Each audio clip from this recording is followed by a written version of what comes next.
What's going on, everybody? Welcome back to Mr. DIY, where today we're going to be replacing the battery in our 2020 Chevrolet Silverado key fob. Let's get started.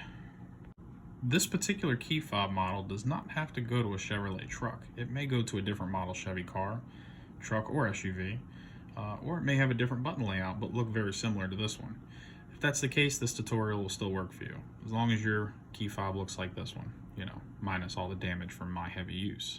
As you can see, in its short life of 2 years, I've been very hard on this little guy. So our first step here today is going to be to locate the square button on the left side. That button is going to release the key blade. So we're going to depress that button very gently, and you're going to grab the back of the key blade here where you connect your keychain. And just pull on it very slow, and you will pull the key blade right out of the back of the key fob. And once you've done this, you can pull it out all the way. This is the key you would actually use if your battery in your key fob has died and you need to open the door to your car. This is the key that you'd use to get in. So know that for note. But anyway, you're going to take that key and slowly put it right back where you just pulled it from, about a 1/4 inch or so, and just give it a light twist. And if you look at the top of the case here, well, this is the back of the case. If you look at it, you'll notice that the back will try to open just a little bit. You don't want to force it too hard, but gently twisting it, you will get the key sideways and you'll see that the case is opened ever so slightly. Once you've done that, just take your key blade, set it aside, and you're just going to grab the case just like this, and just pull on it gently, and you will pull it open. Now once you do, you'll have your two halves. This is your upper half, and this is the half with your battery in it, which is the part we're fooling with today. So what you're going to need is a small flathead screwdriver or a little tool for pulling out the battery. You're going to very gently go underneath it and just twist, and that battery will come right loose. Now the battery that we're going to need to replace this with, as you can see on here, let me flip that over for you, is a CR2032. It is a 3-volt battery. You can get these pretty much anywhere.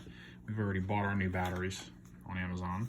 So we're going to be opening this up, and we're going to be putting our new battery that we have here into the back half of our fob case. Now you want to make sure the side with the name is usually the positive. You want to make sure that faces down in this particular key fob. You want to start by slowly inserting the back first.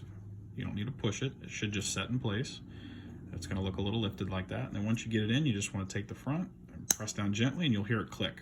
That's how you know it's locked in. And once you do that, we're going to take our bottom half and set it aside, and we're going to look at our top half and make sure that we didn't jolt anything loose, as this little computer board can come out and get misplaced. If it's not lined up properly, you will have trouble putting it back together. But if you look in there carefully, you'll see that the rubber has a little edge there, one there, one there, and one there. The corners of the board will fit right back into those grooves. So just put it back in there carefully. Make sure that it is lined up and sitting in there properly. Then you want to go ahead and take your back half of the key fob, line it back up, put it right back where it came from. Take a look around, make sure it's lined up. And once you have it where you need it, you're just going to press on it. And it should just pop back together. Once we do that, we're going to take our key blade, we're going to reinsert it into the opening, snap it in, and that's it. We're done. We have a new battery installed. We saved a couple of dollars by not taking it to the dealer. And it was a pretty easy job I think anyone can do. And don't forget to leave me a like and a thumbs up if you like this video. Please subscribe, and I appreciate you watching. Thanks.